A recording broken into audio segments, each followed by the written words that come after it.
Começa agora o programa Equipe em Casa, um show de conhecimentos indo até você.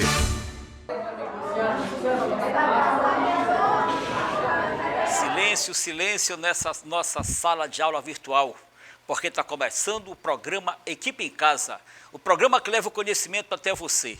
E no primeiro módulo de hoje, matemática com o professor Joel. Olá, professor Joel com você, professor de matemática, para trazermos mais algumas dicas para você para o Enem. O Enem está se aproximando, então é importante a gente entender os principais tópicos que aparecem nessa prova. Hoje nós iremos dar mais alguma dica sobre a análise combinatória. Lembrando que nós já falamos sobre o princípio multiplicativo, você pode assistir essa aula. Nós já falamos também sobre o fatorial e hoje nós iremos trabalhar o tópico dos agrupamentos, que é um tópico muito importante. Então, olha, aqui na análise combinatória nós temos basicamente 3 tipos de agrupamentos. Você tem os arranjos simples, as combinações simples, as permutações simples, sendo que nós também temos aí as permutações com repetição e a circular. Mas hoje eu queria enfatizar os arranjos simples e as combinações simples. Vamos falar sobre esses 2 tipos de agrupamentos. Então vamos aqui diretamente falar sobre os arranjos simples. Então o que são arranjos simples? Nós podemos ler aí. Os arranjos simples são agrupamentos que se caracterizam por 2 características. Primeira característica deles, esses agrupamentos eles se diferenciam pela ordem dos seus elementos. E eles se diferenciam também pela natureza. Quando eu falar aqui natureza, eu estou falando dos tipos de elementos. Então, vamos dar exemplos aqui de como é que a gente pode montar arranjos simples. Então, eu peguei esse conjunto A aí, que você pode ver que é formado por 3 elementos. Os elementos A, B e C. E eu vou formar arranjos simples com esses elementos A, B e C. Observa que eu vou agrupar esses elementos de 2 em 2. Então, para eu formar arranjos simples com o A, o B e o C, eu posso formar os seguintes agrupamentos. Eu posso ter o A com o B, eu posso ter o A com o C, eu posso ter o B com o B com o C com o A e o C com o B. Então, eu peguei esses 3 elementos A, B e C e agrupei de 2 em 2 esses elementos. Esses 6 agrupamentos que eu tenho aí se caracterizam pela ideia do arranjo simples. Aí por quê? Lembra que eu falei para você que os arranjos se diferenciam pela ordem dos elementos e pela natureza deles, pelos tipos dos elementos? Se você pegar aqui, por exemplo, o agrupamento AB e o agrupamento BA, você vai perceber que esses 2 agrupamentos aí se diferenciam pela ordem. No agrupamento AB você tem primeiro o A e depois o B. E no agrupamento BA, nota que já inverteu a ordem. Então, esses 2 agrupamentos aí se diferenciam pela ordem dos seus elementos. Agora eu peguei aqui o agrupamento formado pelo A e pelo B e pelo A e pelo C. Aí esses 2 agrupamentos aí, eles não se diferenciam pela ordem, eles se diferenciam pela natureza, pelos tipos de elementos. Se você observar, você tem o A e o B no primeiro e no segundo você tem A e C. Então, assim, nós podemos ver as características dos arranjos simples, que são agrupamentos que se caracterizam por 2 características, como você viu. Eles se diferenciam pela ordem dos seus elementos e pela natureza dos seus elementos. Nós temos uma fórmulazinha aqui que permite você calcular o número de arranjos simples que você pode formar. Então, nessa fórmula aqui, eu tenho o arranjo de NPAP. Então, o que seria esse N? Esse N é o total de elementos que você tem. O P é a forma como esses elementos serão agrupados. No exemplo que nós trabalhamos, nota que eu peguei os elementos A, B e C. Eu peguei 3 elementos ali. Então, o N iria valer 3. O P é a forma como eu os agrupei. Nota que eu agrupei de 2 em 2. Peguei A com B, A com C, B com A. Então, naquele exemplo lá, o P iria valer 2. Ficaria assim, arranjo de 3, 2 a 2. 3 foi o total de elementos, 2 a forma como você agrupou esses elementos. Então, como é que a gente faz para calcular o arranjo de NPAP? Você faz N fatorial sobre N menos P fatorial. Então, você vai ter o fatorial do 3, já que o N vale 3, e você vai fazer 3 menos 2, N menos P fatorial. Então, nós teremos aqui o fatorial do 3, que é 3 vezes 2 vezes 1, 3 menos 2 fatorial dá o fatorial de 1, que é 1. E aí nós temos 6 por 1, que vai dar 6. Que são exatamente aqueles agrupamentos que nós vimos lá. O A com o B com o A com o C, B com C. Lembra aqueles 6 agrupamentos? Está aí a resposta. Então, aqui estão os arranjos simples, que são agrupamentos onde os seus elementos se diferenciam pela ordem e também pela natureza. Agora, nós iremos para as combinações simples. As combinações simples são agrupamentos onde os seus elementos eles se diferenciam unicamente pela natureza. Aqui, a ordem não importa. Então, falou de combinação, você vai lembrar assim, ó, são agrupamentos que se diferenciam unicamente pela natureza, ou seja, pelos tipos de elementos que você tem. Então, eu peguei os mesmos elementos A, B e C e agrupei de 2 em 2, de tal forma a formar combinações simples.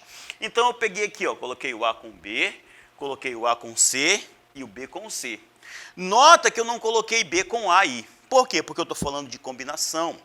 E na combinação, se você trocar a ordem, não vai fazer a mínima diferença. Um agrupamento AB e BA na combinação é o mesmo agrupamento. Tipo, você pegou AC ali, se você quer formar uma combinação, você não pode colocar o CA, porque AC e CA é o mesmo agrupamento, tá certo? Então, se você observar esses 3 agrupamentos aí, ó, AB, AC e BC, você nota que eles se diferenciam unicamente pela natureza, ou seja, pelos tipos de elementos. A ordem aqui é insignificante, ela não importa, e à medida que a gente for trabalhando os problemas aqui, os exemplos, isso vai ficar muito claro para você, tá certo? E nós temos uma formulazinha aqui para fazer o cálculo das combinações simples. Ali o C é de combinação, aí você pode fazer combinação de N, P a P, onde o N você já sabe o que é. O N é a quantidade de elementos que você tem, tá? E o P é a forma como eles serão agrupados. Por exemplo, ali eu peguei os elementos A, B e C, então o N vale 3. Agrupei de 2 em 2, então o P vale 2. É a combinação de 3, 2 a 2. Então, como é que eu faço para calcular a combinação de N, P a P? Você faz N fatorial, N menos P fatorial, igual como você fez lá nos arranjos, só que agora aqui na combinação você acrescenta o P fatorial, tá? Então, como é que fica a combinação de 3, 2 a 2? Fica 3 fatorial, aí você tem o 2 fatorial, que seria aquele P fatorial lá, e você vai fazer 3 menos 2 fatorial. Então, eu vou desenvolver aqui o fatorial do 3 até chegar no fatorial do 2. Fica 3 vezes 2. Aí esse fatorial do 2 de cima simplifica com o fatorial do 2 de baixo. Lembrando que 3 menos 2 dá 1 e o fatorial de 1 é 1. Então, eu tenho aqui, ó, combinação de 3, 2 a 2, que seria 3, que é aquele AB, aquele AC e aquele BC que nós vimos lá. Então, aqui está a combinação de 3, 2 a 2. Agora, vamos passar aqui para um ponto importantíssimo, tá? Aqui é onde os alunos encontram muita dificuldade na hora de resolver problemas de arranjo de combinação. Por quê? Porque o aluno lê o texto do problema e ele não consegue saber quando o problema está trabalhando com arranjo e quando ele está trabalhando com a combinação, tá? Então, eu vou dar aqui algumas dicas que irão facilitar muito a resolução de problemas de arranjo de combinação, principalmente no sentido de você saber identificar quando você tem um problema de arranjo e quando você tem um problema de combinação. Então, a ideia é simples. Quando você tiver um problema de arranjo, a ordem é importantíssima, tá bom? Todo problema de arranjo, a ordem dos elementos é importante.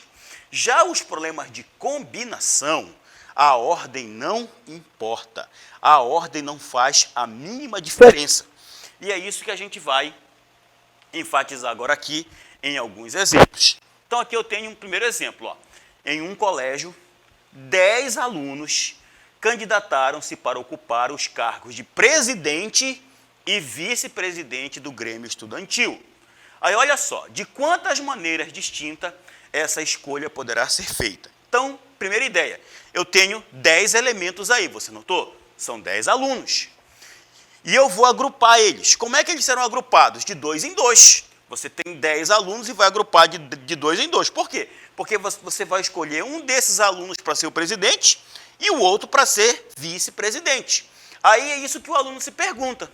Isso aí é o arranjo de 10, 2 a 2 ou é a combinação de 10, 2 a 2? Como é que eu vou saber se é arranjo ou se é combinação? E é aqui que vem o segredo. Você vai fazer o seguinte, olha. Você vai montar um desses agrupamentos aí. Por exemplo, aqui eu peguei o aluno 1 e o aluno 2. Então, o aluno 1, eu estou dizendo que ele vai ser o presidente. E o aluno 2 vai ser o vice-presidente. Então, aqui tem um agrupamento, aluno 1 e aluno 2. O que você vai fazer para saber se você arranja a combinação? Você vai trocar a ordem. Você vai colocar o aluno 2 para ser agora o presidente e o aluno 1 para ser o vice-presidente. Então, você tem dois agrupamentos aí, ó, A2A1 e A1A2 e A2A1. Aí aqui, a ordem está fazendo diferença? Está diferenciando um agrupamento do outro? É claro que está. Porque no primeiro agrupamento, o aluno 1, ele é o presidente. Já no segundo agrupamento, o aluno 1, ele é o vice-presidente. Então, aqui a ordem é importantíssima. Ou seja, esse é um problema de arranjo. Lembra que nos arranjos a ordem é importante. Então, aqui eu tenho um arranjo de 10, 2 a 2. São 10 elementos que eu vou agrupar de 2 em 2. Então, eu estou usando a fórmula do arranjo. 10 fatorial, 10 menos 2 fatorial. Aí eu desenvolvi o fatorial do 10 até chegar no fatorial do 8, porque 10 menos 2 é 8, né?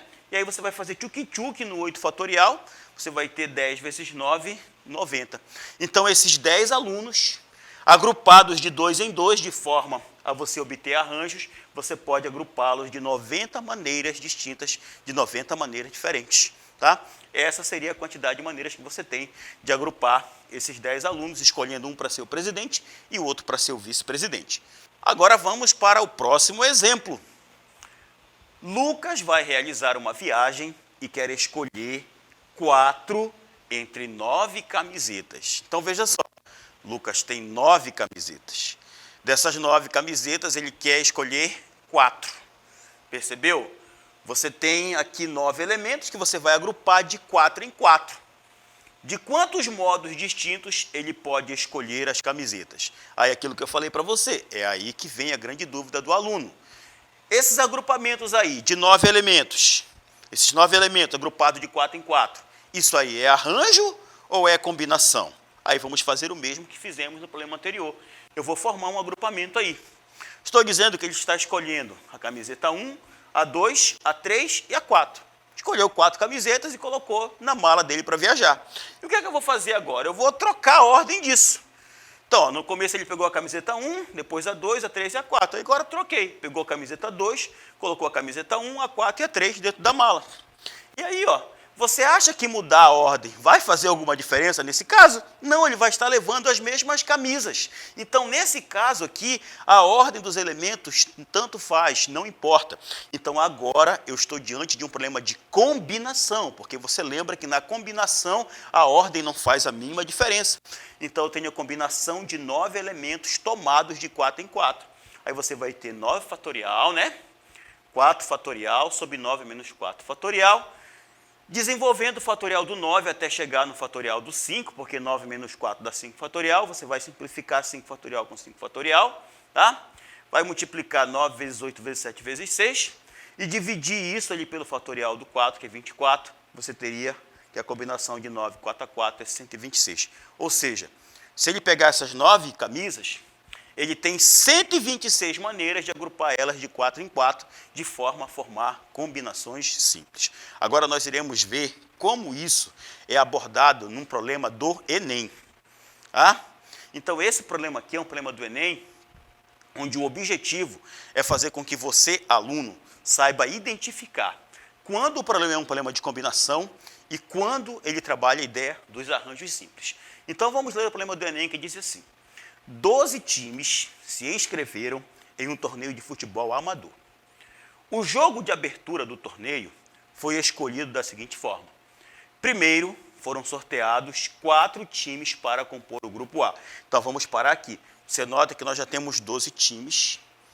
Desses 12 times, eu vou selecionar 4 para formar o grupo A. Aí você já tem a ideia de agrupamento aqui, ó. De 12, eu tenho que escolher 4.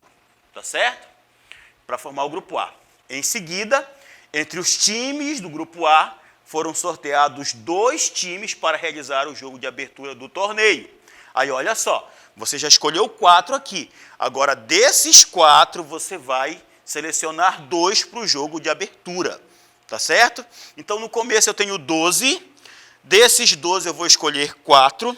Depois eu tenho 4 e desses 4 eu vou escolher 2 para o jogo de abertura.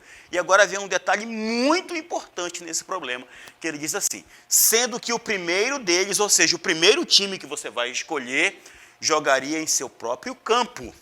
E o segundo seria o time visitante. Aí ele diz assim, a quantidade total de escolhas possíveis para o grupo A, olha só, e a quantidade total de escolhas dos times do jogo de abertura podem ser calculadas através de quê? Aí no começo, né? Para escolher os 4 times do grupo A, seria combinação ou arranjo? Para escolher os 2 times do jogo de abertura, isso aí é arranjo ou combinação? Então, é isso que a gente vai fazer agora aqui. Então, primeiro, a escolha do grupo A, dos 4 times. Nota que você tem 12 times, vai escolher 4. Então, eu tenho 12 para agrupar de 4 em 4. Esses 12 agrupados de 4 em 4, isso é arranjo ou combinação? Então, vamos usar a dica que nós aprendemos. Eu vou selecionar 4 times aqui, ó. Peguei o time 1, o time 2, o time 3 e o time 4 dos 12. E aí eu troquei a ordem. Agora eu peguei o time 2, o time 1, o time 3 e o time 4. No contexto do problema, mudar a ordem não adianta absolutamente nada. Tá? Você tem os mesmos 4 times. Então, nesse caso aqui, eu estou claramente diante de um problema de combinação, que seria a combinação de 12 e 4 a 4. Ele não pede para você fazer esse cálculo, tá bom? Ele só quer que você defina se é arranjo ou combinação. Então, a combinação, caso fosse necessário fazer o cálculo, seria aquele número ali, 3.960 maneiras de você escolher esses 4 times dentre 12, tá bom? Só que agora o problema segue, nós temos que escolher os 2 times para o jogo de abertura dentre os 4 que você escolheu, tá bom? Então tá ali, eu escolhi aqueles 4 times ali, aí agora eu vou escolher 2 para o jogo de abertura. O que foi que eu fiz? Escolhi o time 1 e o time 2 e troquei a ordem. Será que agora trocar a ordem é importante? É sim. Porque o problema disse que o primeiro time escolhido ele vai jogar em casa e o segundo time vai jogar fora de casa. Então, no contexto do problema é importante, porque ali quando você colocou o time 1 no começo, ele está jogando em casa. Quando você colocou o time 1 depois, ele está jogando fora de casa. Então, agora a ordem é muito importante. Então, eu estou diante de um problema de arranjo. Tá? Então, aqui eu tenho um arranjo de 4, 2 a 2. Se você fizer o cálculo aí, dá 12. E aí a gente pode marcar agora aí. Você tem no começo uma combinação e na sequência você tem um arranjo, respectivamente. Logo, a alternativa correta é a letra A. Vamos para o próximo problema, tá bom? Próximo problema diz assim, admita que certa cidade brasileira tenha 8 canais de TV aberta, todos com transmissões diárias. Se uma pessoa pretende assistir 3 dos 8 canais em um mesmo dia, então preste atenção, você tem 8 e vai escolher 3. Então eu tenho 8 elementos agrupando de 3 em 3. Aí o problema diz assim, ela pode fazer isso de X maneiras diferentes, sem levar em consideração a ordem em que assiste os canais. Então, se a ordem não importa, eu estou diante de um problema de combinação. É a combinação de 8, 3 a 3. E pode fazer de Y maneiras diferentes, levando em consideração a ordem em que assiste os canais. Então, agora eu estou diante de um problema de arranjo. Por quê? Porque agora a ordem é importante. Então, eu estou diante do arranjo de 8, 3 a 3. Então, o que é X? X é a combinação de 8, 3 a 3. Aqui eu montei, ali no começo, os 3 canais, troquei a ordem não importa, como ele falou. Então, a combinação de 8, 3 a 3, se você fizer os cálculos, você vai ter 56. Tá bom? E agora, troquei a ordem. Agora a ordem é importante, ele fala que a ordem é importante, então eu estou diante do arranjo de 8, 3 a 3. Se eu fizer esse cálculo, eu tenho 336. O que o problema quer? Y menos X. Ele quer o número de arranjos menos o número de combinações. E se você fizer essa diferença aí, você tem 280, tá? Onde a resposta correta seria a alternativa B. Então, observa que com essas dicas aí, fica muito simples de você ler o problema e perceber quando você está diante de um problema de arranjo ou de combinação. Como é que eu faço? Eu monto agrupamentos como eu fiz ali no começo. Ó.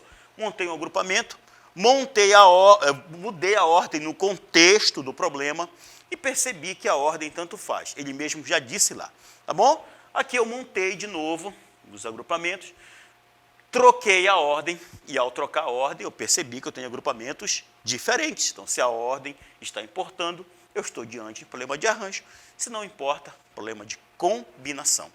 Essa é a nossa dica de hoje. Nós podemos continuar a nossa interação pelo canal Equipe no Facebook e pelo canal Equipe no YouTube. Bom estudo, boa preparação para todos vocês. Agora você já pode até sonhar com a Mega Sena. Matemática é para isso. Equipe em Casa volta já. Pesquisas comprovam: escolas pouco arejadas favorecem a propagação do coronavírus. Aqui no Colégio Equipe, seu filho não corre esse risco. Temos ambientes amplos, confortáveis e arejados. O Colégio Equipe conta com a excelência do ensino híbrido, totalmente voltado ao novo normal. Colégio Equipe, 2º e 3º lugar geral no Enem. Matrículas abertas.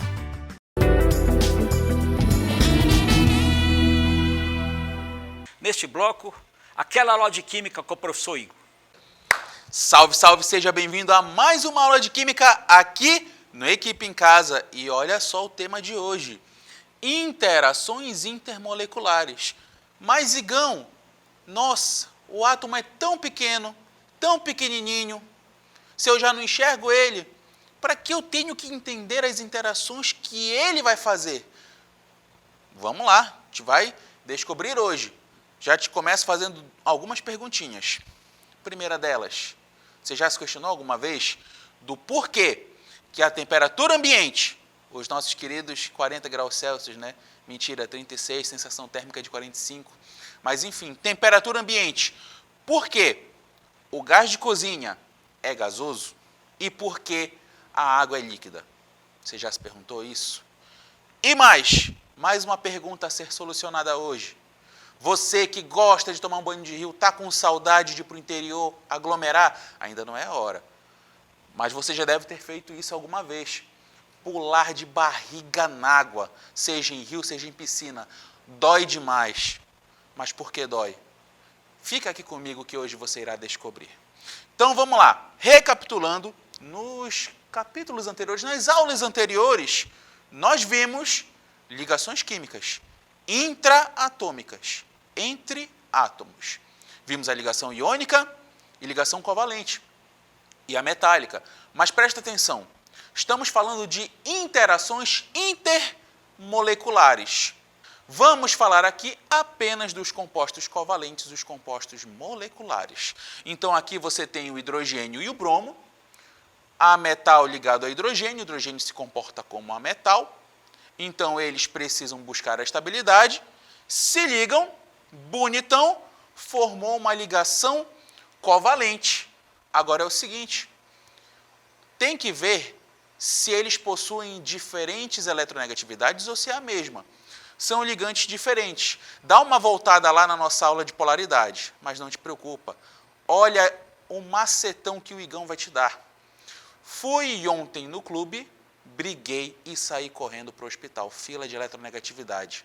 Então, fui ontem no clube, briguei, o bromo veio primeiro, e saí correndo para o hospital. O hidrogênio é o último. Então, o bromo mais eletronegativo que o hidrogênio. Então, ligação covalente não forma polos, mas se tivesse que formar, o nosso bromo seria o polo negativo, que ele é o mais eletronegativo, e o hidrogênio é o nosso polo positivo. Então, teve diferença de eletronegatividade, logo você terá uma ligação covalente polar, tá certo? E se fosse o mesmo ligante, hidrogênio, hidrogênio, mesmo valor de eletronegatividade, então faz a ligação covalente, só que como não tem diferença de eletronegatividade, não forma pólulos, ligação covalente apolar. Deu para lembrar? Então, bora mergulhar no nosso tema de hoje. Estamos falando de interações intermoleculares, entre moléculas. Então, eu vou precisar de mais de uma molécula, porque aqui você viu ligação intratômica, entre átomos. Então, Você tem aqui o HBr, você já viu que o hidrogênio vai ser nossa espécie de polo positivo, o nosso bromo polo negativo. Então, vamos supor que você tenha várias molequinhas de HBr juntas. Então, uma se aproxima da outra. Aí, lembra da física. Sinais opostos se atraem. Então, quando a outra molequinha for interagir com a primeira, o polo positivo se aproxima do polo negativo. Então, vai haver essa interação que a gente vai chamar de dipolo permanente, certo? Ou ligação de polo. Lembrando que esse tipo de interação acontece entre moléculas polares, pois os polos estão bem definidos. Agora, e se eu tivesse hidrogênio ligado a flúor, aí você tem um outro cenário. Volta na nossa frase mnemônica de eletronegatividade. Fui ontem no. São os 3 primeiros elementos, flúor, oxigênio e nitrogênio. Os caras são os mais eletronegativos. Aí, fui ontem no clube, briguei e saí correndo para o hospital. O hidrogênio é o último. Então, vai ter uma diferença de eletronegatividade muito grande. Então, maior essa diferença, maior a atração. Então, tu concorda comigo que será uma interação mais forte? Terá sim. Então, vem comigo. O outro HF se aproximou, houve a interação, só que é o seguinte, é uma interação muito forte. Não vai ser de polo permanente. Aí vai ser o que a gente chama de ligação de hidrogênio. E essa ligação de hidrogênio só vai acontecer se tu tiver uma molequinha onde o hidrogênio estiver ligado ou com flúor, ou com oxigênio, ou com nitrogênio. Mas, Igão, a água é H2O. São 2 hidrogênios ligados em um oxigênio. Então, a água faz ligação de hidrogênio? Faz sim, senhor. Faz sim, senhora. E olha só, é uma interação tão forte que forma aquela película, aquela tensão na parte de cima da água, que a gente chama de tensão superficial, devido às interações entre as moléculas d'água. Cada molequinha está fazendo a ligação de hidrogênio com outra, sendo os hidrogênios o polo positivo e o oxigênio o polo negativo. Então, como você está vendo na imagem que está aí na sua tela, essa interação forma aquela película, tensão superficial, pulei de barriga, machuquei. Detalhe, essa tensão superficial ainda permite que pequenos insetos possam caminhar sobre a água. Olha que bacana. Agora é o seguinte, Igão, tu falou das moléculas polares, tu falou de dipolo permanente, tu falou de ligação de hidrogênio, e as moléculas apolares, como que elas ficam? Presta atenção. Você tem aqui, olha, hidrogênio, hidrogênio, suavão, só que precisa interagir.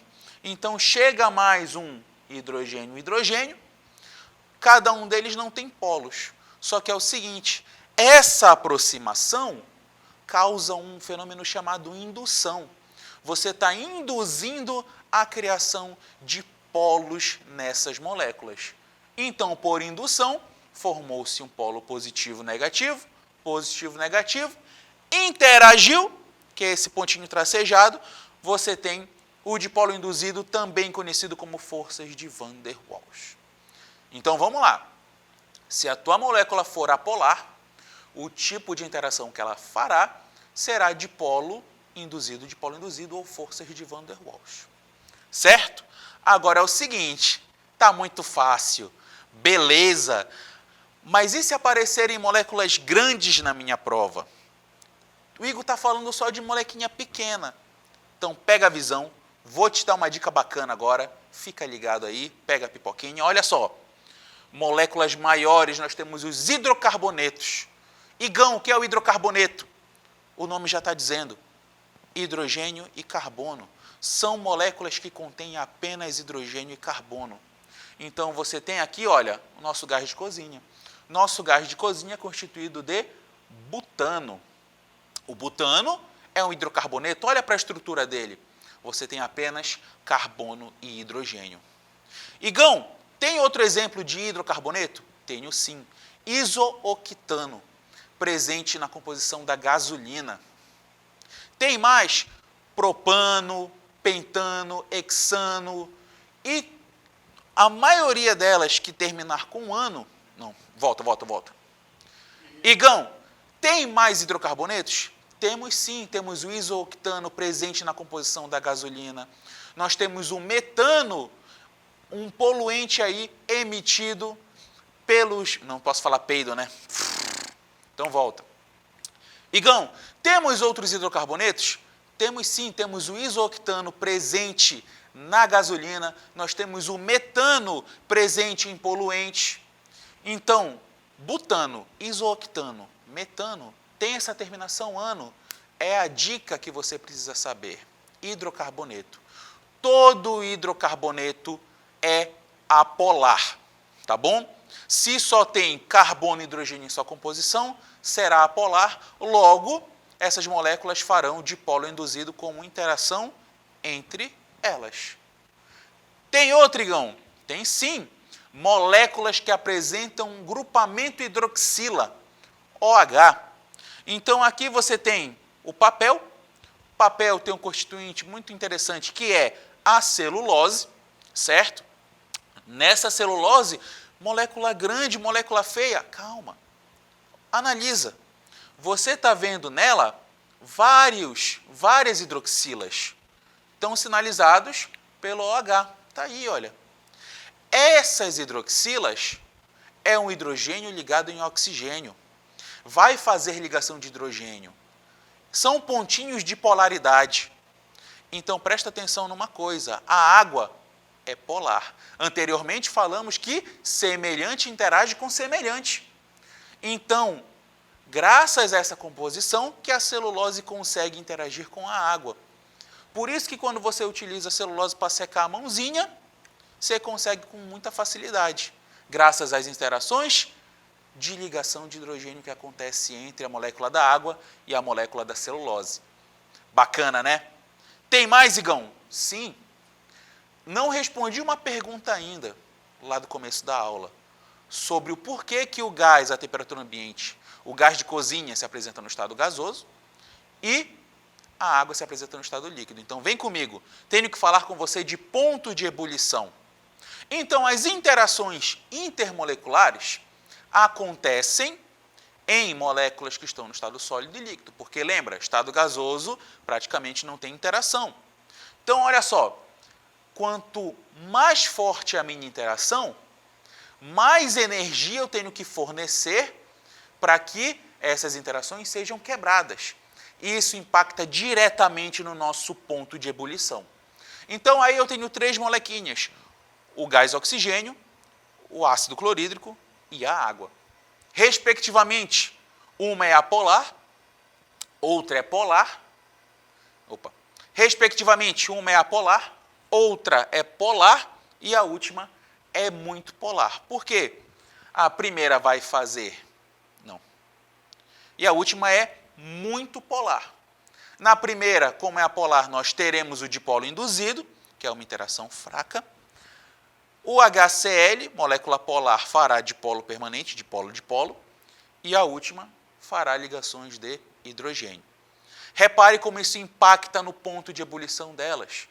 Mais fraca a interação, mais volátil a minha substância, ou seja, mais fácil dela passar para o estado gasoso. Então, temperatura de ebulição do oxigênio gasoso, menos 183 graus Celsius. Agora, do HCl, tem uma interação mais forte, um dipolo-dipolo, então já subiu para menos 85 graus Celsius. E a água? Muito polar, faz ligação de hidrogênio. Temperatura de ebulição? 100 graus Celsius. Mais forte a interação, mais energia eu tenho que fornecer para ter um maior aumento de temperatura, para, enfim, romper essas interações que unem essas moléculas para fazer a passagem para o estado gasoso. Então, volta no nosso exemplo do começo. O butano é um hidrocarboneto, C4H10, e a gente tem a água, H2O.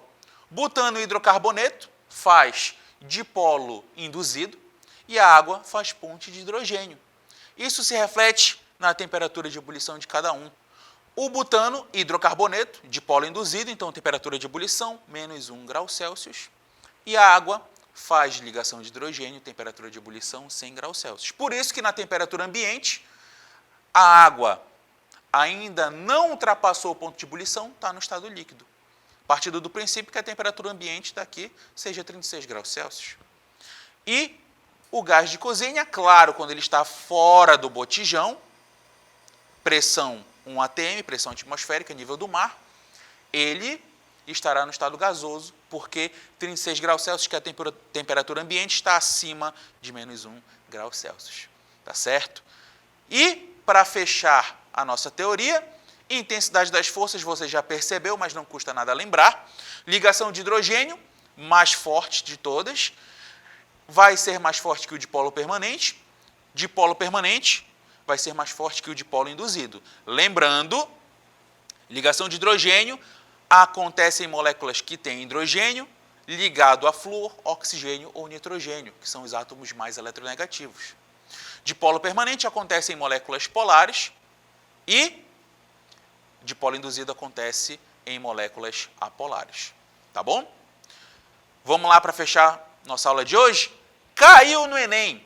Questão recente, PPL de 2020. Um princípio importante na dissolução de solutos é que semelhante dissolve semelhante. Isso explica, por exemplo, o açúcar se dissolver em grandes quantidades de água, ao passo em que o óleo não se dissolve. A dissolução na água do soluto apresentado, que no caso é o açúcar, ocorre predominantemente por meio da formação de, primeiro, a água é polar. A água faz ligação de hidrogênio. Olha aqui para o açúcar, na estrutura do açúcar. O que te chama a atenção? Se você prestou atenção na aula, você vai saber que são as hidroxilas. Hidroxilas, hidrogênio ligado ao oxigênio. Então, a resposta mais adequada será ligações iônicas? Não. Ligações covalentes? Não. Por que não ligações covalentes? Porque eu quero uma interação entre moléculas. E essa interação aí é entre átomos. Interações íon-dipolo? Não. Ligações de hidrogênio, resposta correta, letra D. E assim a gente encerra a aula de hoje. Muito obrigado a sua presença e a gente se vê no próximo Equipe em Casa. Se cuida, fica em casa. Falou. Se até as moléculas interagem, por que nós não vamos interagir? Não sai daí, Equipe em Casa volta já.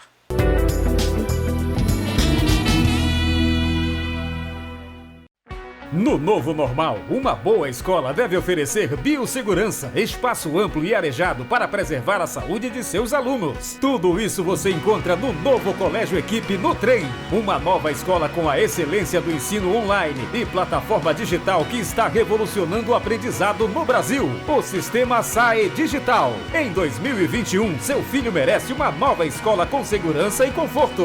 Novo Colégio Equipe Trem. Matrículas abertas.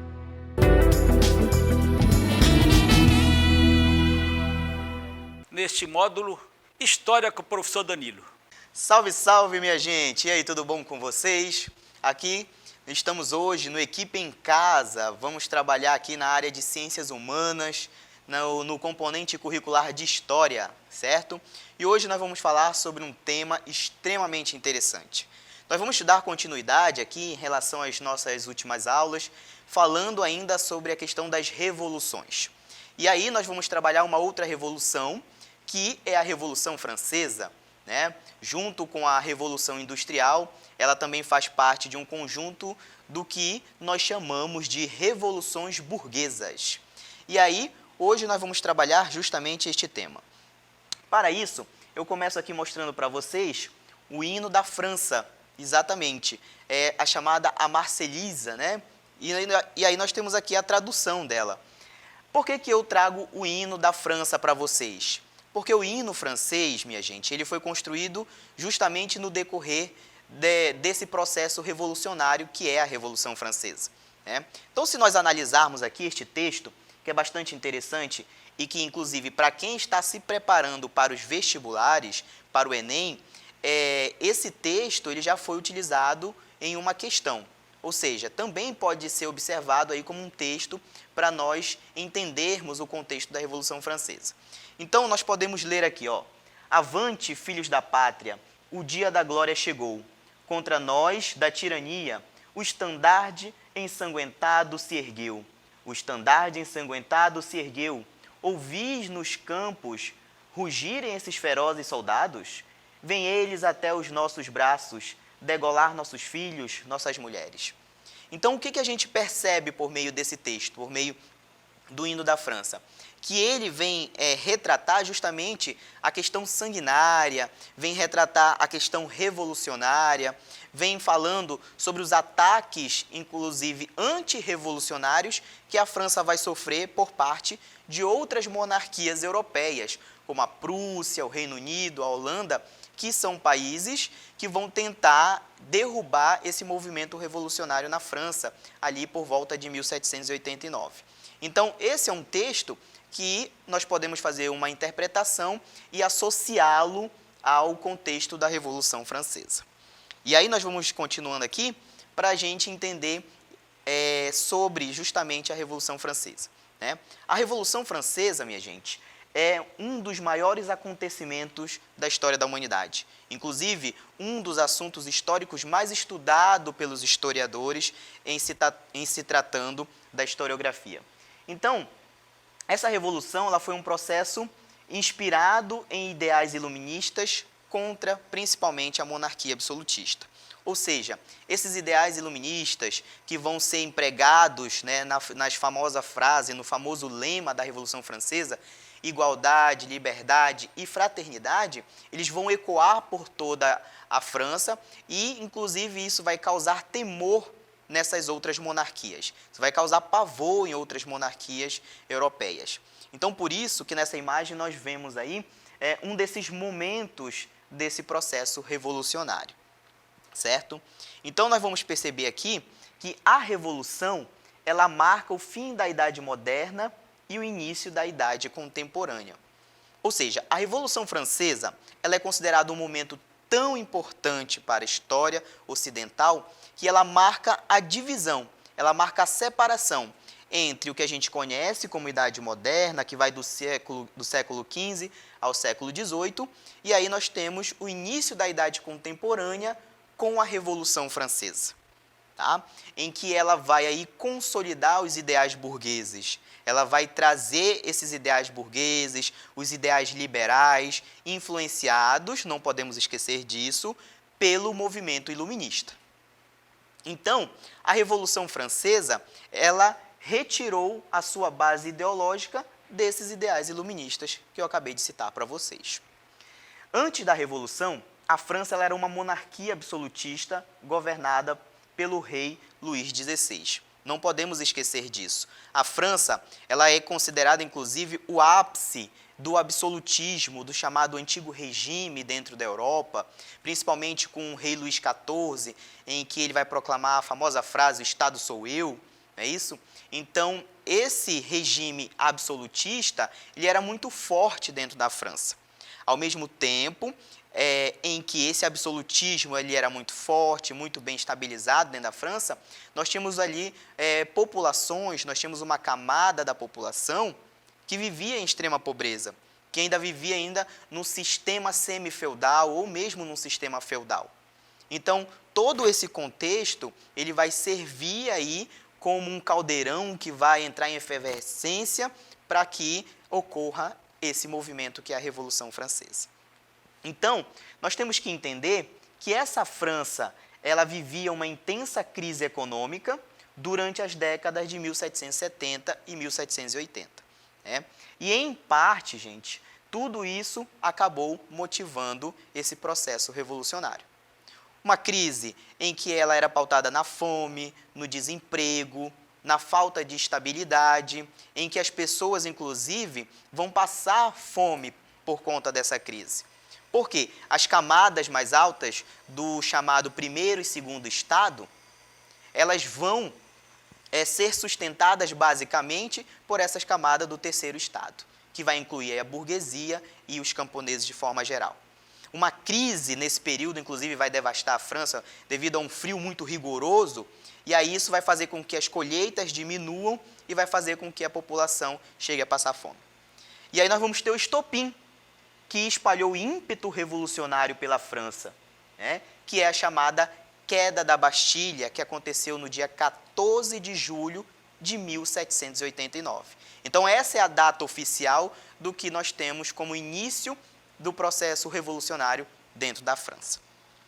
E aí nós vamos entender como que funcionava a organização social dentro da França.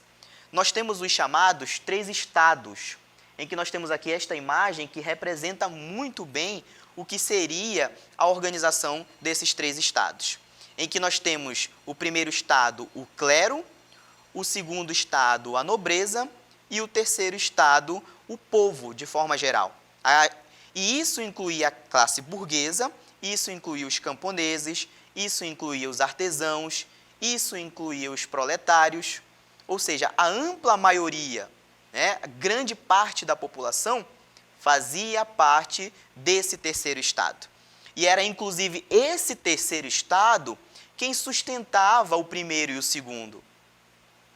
Então, esse contexto de exploração mesmo do terceiro estado é que vai fazer insurgir, principalmente pela classe burguesa, que vai querer ter maior participação política, certo?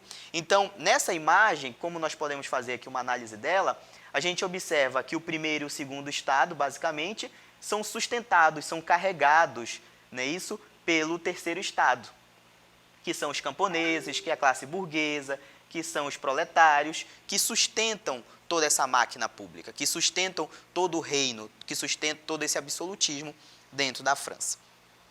E aí nós temos aqui um pequeno texto do Emmanuel Joseph, que ele diz o seguinte: o que é o terceiro estado? Tudo. O que ele tem sido até agora na política da França? Nada. E o que ele quer? Quer ser algo. Ou seja, o terceiro estado, minha gente, ele era basicamente toda a população da França, né? Então, esse grupo que fazia parte desse terceiro estado, ele sustentava a França. É por isso que quando ele diz que o que é o terceiro estado, ele está querendo dizer que é tudo, porque são eles quem sustentam o estado. A nobreza basicamente vivia dos seus privilégios, não pagava impostos, a própria igreja, parte do clero não pagava impostos. E aí a gente se pergunta, né? Ou melhor, o Emmanuel pergunta, o que ele quer? Ele quer ser algo, ele quer fazer parte da política, ele quer fazer parte dos acordos, ele quer fazer parte da organização, ele quer ser um cidadão ativo e participativo politicamente dentro dessa França. E aí nós temos aqui uma charge, um quadrinho, melhor dizendo, em que nós temos aqui, né, a França no dia 5 de outubro de 1789, em que milhares de mulheres, não é isso, vão marchar em Paris para o Palácio de Versalhes. E aí nós temos um soldado que diz o seguinte, ele começa a rir, né? Ha, está vindo lavar as roupas do rei? E aí no terceiro quadrinho nós temos a cabeça dele que foi colocada numa lança. O que isso representa? Isso representa a participação das mulheres nesse processo revolucionário. Quando a gente observa todo esse movimento, nós temos que entender que não somente homens, mas também as mulheres fizeram parte desse processo revolucionário. E que quando ele é consolidado, as mulheres elas não vão fazer parte, infelizmente, desse processo. Ou seja, elas não vão ganhar participação política, elas não vão consolidar ou adquirir novos direitos. E aí, isso é muito interessante para que a gente possa discutir o papel da mulher nesse contexto social da Revolução Francesa, que também são questões que podem ser cobradas aí pelo vestibular de vocês. Agora nós vamos entender aqui a crise econômica da França. Numa famosa frase, se não tem pão, que comam brioches, que foi aí colocado, né, segundo a Maria Antonieta, e que é muito discutido e hoje sabe-se que essa frase não veio dela. Hoje nós não temos aí uma verdadeira comprovação se realmente teria sido ela quem disse essa frase. Mas isso representa a fome dentro da França, dentro desse processo de crise econômica, não é isso? Devido a esse processo revolucionário, devido a essa crise econômica, nós vamos ter a chamada Assembleia dos Estados Gerais. Essa assembleia, ela convocava os 3 estados para tentarem resolver esse processo de crise que existia dentro da França. Então, o rei Luís XVI, ele vai convocar o primeiro, o segundo e o terceiro estado, para que encontrem uma solução. E aí, o que é interessante dentro desse processo é que precisava haver uma votação e cada estado tinha direito a um voto.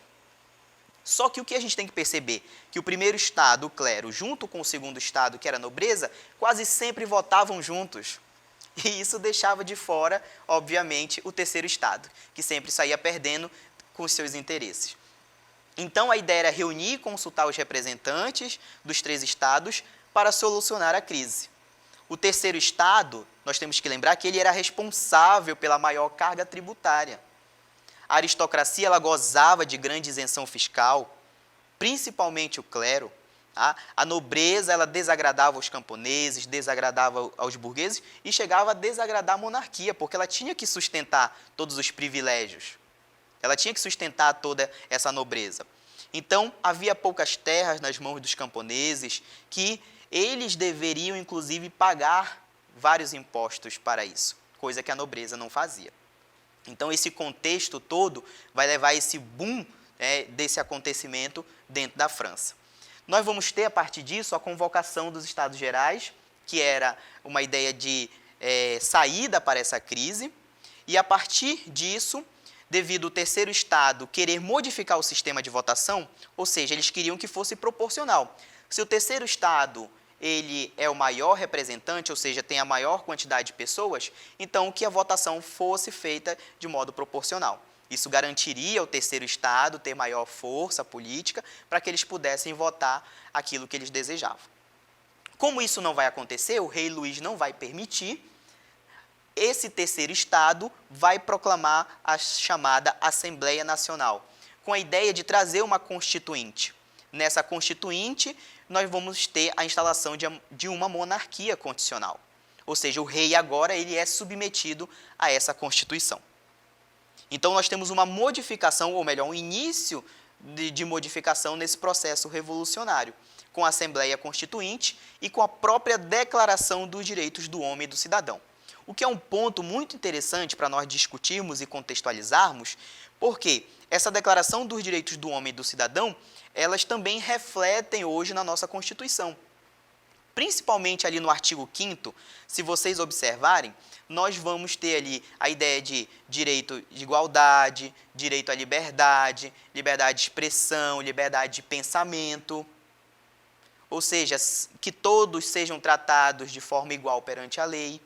Esses ideais são ideais liberais, são ideais pensados pelos iluministas e que são influenciados aí pela Revolução Francesa e que também nos alcançam. Alcançam a nossa Constituição, que é a Constituição cidadã, é isso? Então, a gente percebe que esses ideais, eles refletem na nossa sociedade, que é uma sociedade liberal. Tá? A partir desse momento, nós vamos ter aí a formação dessa Assembleia Constituinte. Posteriormente, nós vamos ter a consolidação dessa monarquia constitucional e, devido ao rei Luís tentar fugir da França para tentar reaver ali o poder e o absolutismo, já que ele buscava apoio de outras monarquias, ele vai ser capturado antes que ele conseguisse atravessar a fronteira da França, ele vai ser preso, depois vai ser condenado e guilhotinado. Tá? A partir disso, nós temos a consolidação do fim da monarquia absolutista e da monarquia constitucional dentro da França, e aí nós temos a instauração da República e a Convenção Nacional. Nessa formação da República, nós vamos ter os jacobinos que vão assumir o poder.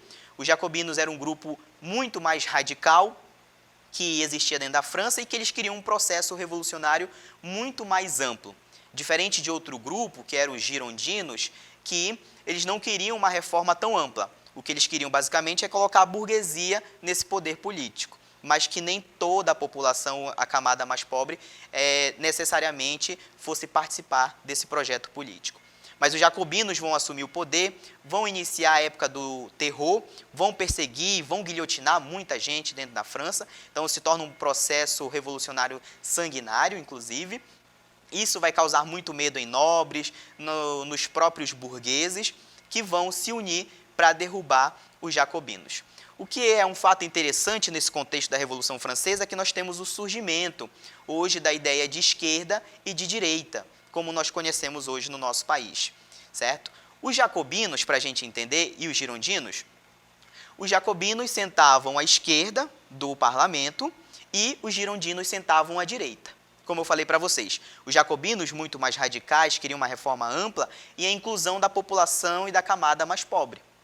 Então, eles defendiam uma radicalização mesmo da Revolução e se sentavam à esquerda. Os girondinos defendiam muito mais as classes burguesas, defendiam os interesses dos mais ricos, dos comerciantes e sentavam à direita. Então, daí surge hoje o que nós conhecemos como a classe esquerda e direita, né? Os grupos políticos, como nós podemos definir. E aí isso é bastante interessante porque é algo que nós podemos contextualizar para a nossa sociedade. E aí, por fim, nós temos o chamado diretório, porque os jacobinos eles vão ser derrubados, os girondinos vão chegar ao poder e vão iniciar o diretório, que vai funcionar como uma espécie de um poder executivo que vai comandar o poder dentro da França. E aí, para nós irmos finalizando a nossa aula, nós temos que entender que a Revolução Francesa ela traz várias consequências para nós, ou melhor, para a própria França, como o fim dos privilégios da aristocracia, da nobreza e do clero dentro da França. Isso vai inspirar os movimentos de independência na América, sobretudo das nações colonizadas pela Espanha.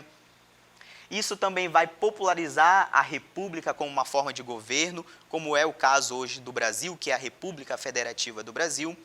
Nós vamos ter aí a popularização da ideia da separação dos três poderes, que são os ideais pensados dentro do iluminismo, a separação do executivo, legislativo e judiciário, como funciona o Estado brasileiro.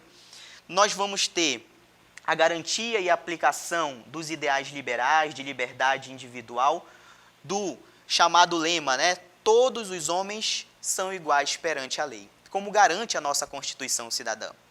E, por fim, consolidou o nacionalismo enquanto ideologia de reconhecimento do dever patriótico, ou seja, cria o ideal nacionalista dentro desses estados absolutistas europeus e isso vai se espalhar por todo o mundo. Com isso, nós finalizamos a nossa aula aqui sobre Revolução Francesa. Fiquem atentos ao Equipe em Casa e estejam sempre conosco. Abraços! E haja revolução, mas como a Revolução Francesa, nunca mais. Equipe em Casa volta já.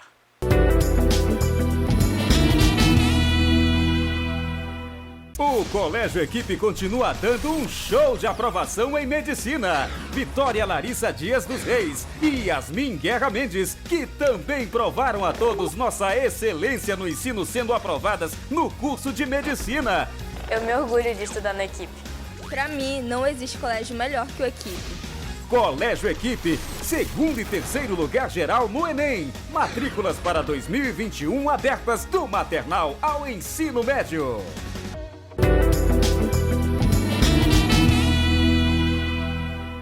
Neste módulo, Língua Portuguesa com o professor Caio. Fala galera, olha eu de novo aqui, já sei que vocês estavam com muita saudade desse encontro de linguagens e é claro que eu não podia deixar de estar aqui para trazer um pouco mais informações relacionadas à gramática normativa, que é o nosso objeto de estudo. Considerando que nas aulas anteriores a gente tem trabalhado as classes morfológicas, variáveis, que são aquelas que se flexionam em gênero, número e grau, hoje a gente vai conhecer as 4 invariáveis. Vale salientar que a gente está estudando a ciência morfológica. E a morfologia é constituída por 10 classes gramaticais ou 10 classes de palavras, depende muito do referencial gramático que a gente usa para estudar. Então, nós temos 10 classes de palavras. Dessas 10 classes, 6 são variáveis, 4 são invariáveis e hoje a gente vai conhecer as invariáveis. A começar pela interjeição. Vejam bem, em que consiste interjeição? Palavras invariáveis ou sintagmas, entendam que o termo sintagma se refere à palavra, tá? Que formam por si sós frases que exprimem uma emoção, uma sensação, uma ordem, um apelo, ou descreve um ruído, ou toda e qualquer outra sensação ou expressão de sentimento que a gente venha a produzir e na hora da comunicação a gente solte. A interjeição ou expressões interjetivas são aquelas que servem para expressar aquilo que nós produzimos de acordo com alguma necessidade ou situação comunicativa ali que a gente percebeu que houve a necessidade de expressar uma emoção, certo? E aí, como exemplo, a gente tem, coragem, meu Deus, ai, essas expressões são consideradas expressões interjetivas, porque em algum momento na nossa sociocomunicação, elas expressarão um pouco daquilo que a gente está sentindo dentro daquelas situações comunicativas ali, certo?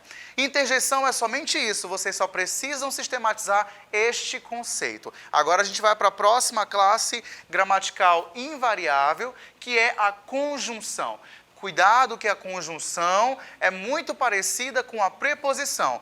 Ambas têm aí o papel de ligar partes essenciais do todo, que é o texto. Ocorre que a conjunção liga somente orações e a preposição vai servir para ligar palavras que são necessárias para a construção do todo, para a construção do texto, para a construção da estrutura frásica, para a construção da estrutura oracional, certo? Focando na conjunção, o que são conjunções ou o que é conjunção?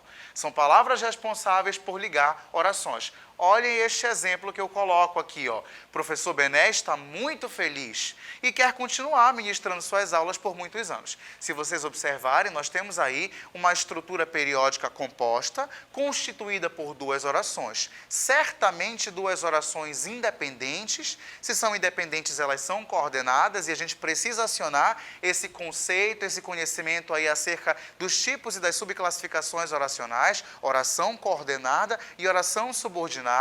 Certo? Percebam que nós temos aqui nessa estrutura periódica duas orações, portanto temos um período composto. São duas orações independentes, porque uma não precisará da outra para ter sentido completo. Só observem um detalhezinho nessa oração. Nós temos ali uma conjunção aditiva, que é a conjunção E. Eu fiz questão, inclusive, de demarcá-la em negrito para que ficasse mais fácil essa percepção. Então, nós temos uma conjunção ligando duas orações.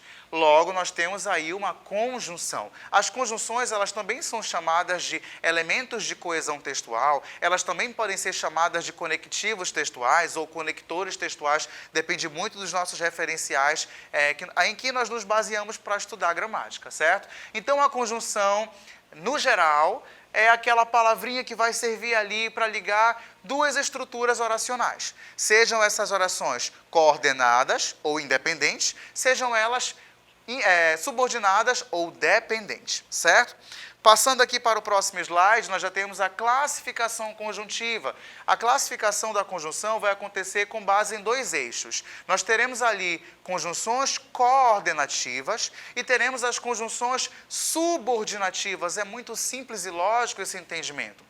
Se eu tenho oração coordenativa, obviamente a função dessa conjunção vai ser ligar orações coordenadas. Mas se eu tiver conjunções subordinativas, obviamente essa conjunção vai servir ali para ligar duas orações subordinadas, ou seja, dependentes entre si. Vamos conhecer aqui a subclassificação. Antes, o conceito das coordenativas, né? São aquelas que ligam orações independentes entre si ou termos da mesma função sintática. Logo, numa releitura, conjunções coordenativas são aquelas que servem para ligar orações independentes. Uma não vai precisar da outra para ter sentido completo, certo? E aí elas podem ser aditivas, adversativas, alternativas, conclusivas e explicativas. Para as aditivas eu trago E, não só, mas também observem que esse maisinho aí, por via de regra das ciências do texto, ele é considerado uma conjunção adversativa, mas quando ele se conssocia à palavra também, ele se torna uma conjunção aditiva. Inclusive, vale salientar que já existem estudos descritivos e específicos das ciências do texto que mostram que para cada conjunção adversativa existe uma empregabilidade específica. É uma discussão muito importante e interessante que a gente pode trazer para uma próxima aula, certo? Depois temos aqui as adversativas, que podem ser o mais, o porém, contudo, entretanto, no entanto. as alternativas ora, ora, ou, as conclusivas que podem ser o logo, portanto, pois, então. Vale salientar que na estrutura textual as conclusivas sempre serão isoladas ali por vírgulas, né, demarcadas por vírgula, e temos as explicativas, que pode ser o porquê e o que com função de explicação. Então, se vocês observarem, nós temos aí 5 subclassificações para o primeiro tipo de classificação conjuntiva, que serão as conjunções coordenativas. Agora nós passaremos para as conjunções subordinativas. Relembrando o conceito, são aquelas que servem para ligar orações que se precisam, orações dependentes, portanto, orações subordinadas. Por isso, elas recebem o nome de subordinativas, certo? E aí, o significado, ligam orações dependentes entre si. E aí, vocês já devem ter linkado isso com oração subordinada, né? E a subclassificação acontece de várias formas. Aí, você pode perceber que existem 10 subclassificações das conjunções subordinativas. A começar pelas integrantes, temos ali o que e o se, funcionando como partículas integrantes. Vale salientar que são 2 sintagmas da língua portuguesa que não funcionam somente como conjunções subordinativas. O que, por exemplo, pode ser um pronome interrogativo, pode ser um pronome relativo, pode ser uma partícula expletiva, pode também ser uma conjunção subordinativa. Esse se também aí pode ser uma partícula passivadora, pode ser um índice de indeterminação do sujeito, depende muito do verbo em que está ali acompanhando esse si. Então, observem que são sintagmas da língua portuguesa que possuem muitos significados, mas cada significado vai ser esclarecido de acordo com o contexto em que estão inseridos, e não com o contexto. Contexto e contexto são diferentes. Discussão para as próximas aulas, tá? Depois temos aqui as conjunções subordinativas causais, que podem ser o porquê, uma vez que, já que, como, e toda e qualquer outra conjunção que expresse ideia de causa dentro dessa proposição de ligar orações que se precisam, certo? Temos as concessivas, embora, ainda que, etc. Muitos alunos perguntam para mim, professor, o significado de concessão, concessividade constitui o conceito de contrariedade. Tá? Então, quando vocês perceberem essa palavra, liguem-na com o conceito ou ao conceito de contrariedade, certo? Temos aí o embora, ainda que, e toda e qualquer outra partícula ou conectivo textual ou conjunção que expressa essa ideia de contraposição de ideias, certo? Temos as comparativas, que podem ser o mais do que, menos do que, assim como e toda e qualquer outra partícula que expressa ideia de comparação. As condicionais, que podem ser o se, contanto que, desde que, caso, a não ser que, e etc. As conformativas, conforme, segundo, consoante. As consecutivas, nós temos aqui o tanto que, tão que. Finais, que é para finalidade, tá? Que podem ser o para que, a fim de que, e esse a fim é separado, tá? As proporcionais, à medida que, quanto mais, mais, quanto menos, menos, à proporção que. Chama atenção aqui para essas duas conjunções subordinativas, ó, à medida que e à proporção que, elas não são preposicionadas, eu não posso escrever à medida em que. E nem a proporção, à medida em que, certo? A gente precisa aí ter esse cuidado. E elas estão devidamente craseadas porque são, de repente, locuções conjuntivas, certo? Que são formadas com substantivos comuns femininos. Por isso que se justifica esse acento grave aí nesses as prepositivos, tá? À medida que tem crase obrigatória e à proporção que também tem crase obrigatória, tá? E as temporais, quando, antes que, depois que, até que, logo que, enquanto e toda e qualquer outra partícula conjuntiva que expresse ideia temporal na proposição de estar ali ligando duas orações subordinadas, certo? Depois nós temos aqui a preposição. Óbvio, estamos trabalhando uma classe morfológica invariável cuja função é ligar partes importantes para a construção do texto, que são as orações, certo? Também temos a preposição com essa função. A diferença entre ambas é muito discreta, mas é muito importante que nós lembremos disso, certo? O que é a preposição? É uma palavra responsável em ligar apenas palavras. Observem que a conjunção liga orações. A preposição vai ligar palavras que são importantes para a construção da oração, certo? Então, Nesse viés, uma vai ser muito parecida com a outra, mas a diferença, muito embora seja discreta, é fundamental para a parte metalinguística do Exame Nacional, caso questões sobre isso caiam, tá? Então, a gente começa aqui conhecendo a primeira subclassificação da preposição. Nós temos aqui as preposições essenciais. Nós também conheceremos as acidentais. Vamos ver aqui as essenciais. Que são as essenciais? São palavras que funcionam apenas como preposição. Elas não vão desenvolver nenhuma outra função morfológica, morfossintática na construção oracional, senão a de preposição. Observem aqui, o a. E esse A pode ou não receber crase, depende muito daquelas prescrições que estão ali devidamente regidas no novo acordo ortográfico e que sobre o qual a gente precisa saber, certo? Temos o em, temos o de, até, com, após, ante, contra, desde, entre, para, por, perante, sem, sob, sobre, traz, e esse traz aí é escrito com S, ele não é o traz de trazer, que seria necessariamente um verbo, escrito com Z, certo? Então, observem que essas são as preposições. Elas vão funcionar somente como preposição nas estruturas oracionais ou frásicas, tá? Vamos agora observar esse exemplo aqui das preposições essenciais. Quero uma torta de carne seca com banana. Observem que esse com só existe ali para ligar a palavra banana à ideia da torta, né? Então, eu quero uma torta de carne seca com banana. Então, a preposição está ali única e especificamente para ligar uma palavra que vai complementar mais ainda o sentido de uma outra que já foi anteriormente expressa, que é a palavra torta, certo? Então, a gente não consegue perceber ou conceber nenhum outro conceito a palavra com, portanto, ele é uma preposição e uma preposição essencial, certo? Agora, a gente vai conhecer as acidentais. O que são as preposições acidentais? São aquelas que apresentam uma conjunção com função de preposição, certo? Então, o que a gente percebe aí? Uma variação morfológica. Isso é constante e completamente normal nos estudos morfológicos. Você pode perceber, por exemplo, um verbo se transformando de acordo com as situações frásicas em um substantivo, certo? Então, quando uma palavra que tem uma classe morfológica de origem passa a ter uma outra função morfológica, a gente chama isso de variação morfológica, muitas vezes até derivação imprópria, tá? Então, esse entendimento a gente estica um pouco para cá para entendermos um pouco também das preposições acidentais, que são aquelas que usam conjunções com ideia prepositiva. Aí nós temos o mais, temos o afora, o como, conforme, consoante, durante, exceto, feito, fora. Fora eu coloquei afora, mediante, menos, salvo, segundo, senão, tirante, visto e toda e qualquer outra conjunção que você consiga perceber que na estrutura oracional ou frásica esteja ali funcionando com ideia prepositiva, certo? Aí nós temos aqui, conversamos muito durante a gravidez. O que nós temos aqui?